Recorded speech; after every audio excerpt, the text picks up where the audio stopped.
હસ્તિના પૂરનો સભા ભરાણી કે ભાઈ રાજસુર યજ્ઞ પૂરો, પણ રાજસુર યજ્ઞ પૂરો ખરા, પણ છેલ્લું અગ્ર પૂજા કોની થાય એવી ચર્ચા નીકળી. એટલે બધા કહેવા લાગ્યા કે ભાઈ અગ્ર પૂજા કરવી હોય તો ભગવાન કૃષ્ણની કરો. હા, બધા કે કૃષ્ણની કરો. બધા માની ગયા તો કે અગ્ર પૂજા કૃષ્ણ, અગ્ર પૂજા કૃષ્ણ, અગ્ર પૂજા કૃષ્ણ. એવામાં શિશુપાલ ઉભો થયો. શિશુપાલને વેર તો હતું જ. શિશુપાલ બૂમો પાડવા લાગ્યો, શું અગ્ર પૂજા? અરે કૃષ્ણની થોડી અગ્ર પૂજા હોય. કૃષ્ણ તો ગામડીઓ છે, કૃષ્ણ તો બે માનો છે, કૃષ્ણ તો બે બાપનો છે ને. ભાઈ બોલવામાં શિશુપાલને ભાન ન રહ્યું અને ગાળો શરૂ કરી બોલવાની. જો શિશુપાલ એ ભગવાનનો ભાણે જ થતો.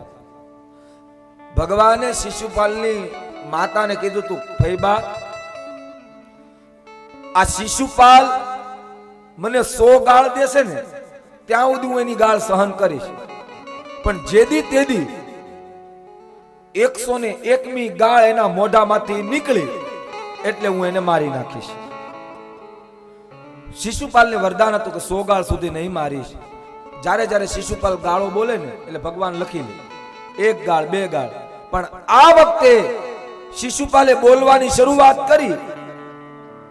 1 ગાળ બોલ્યો, 2 બોલ્યો, 3 બોલ્યો, 10 બોલ્યો, 20, 30, 40, 50, 60, 70, અરે 95, અરે 99 ગાળ બોલ્યો. ભગવાને કીધું શિશુપાલ બસ 99 થઈ ગઈ.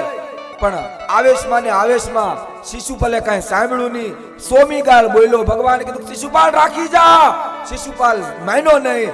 જા 101મી ગાળ શિશુપાલના મોઢામાંથી નીકળી. ભગવાને સુદર્શન ચક્ર છોડ્યું. શિશુપાલનું મસ્તક કપાણું અને શિશુપાલના શરીરમાંથી જે તેજ નીકળ્યું એ ભગવાનમાં તેજ ભળી ગયું. શિશુપાલનો ઉદ્ધાર કર્યો.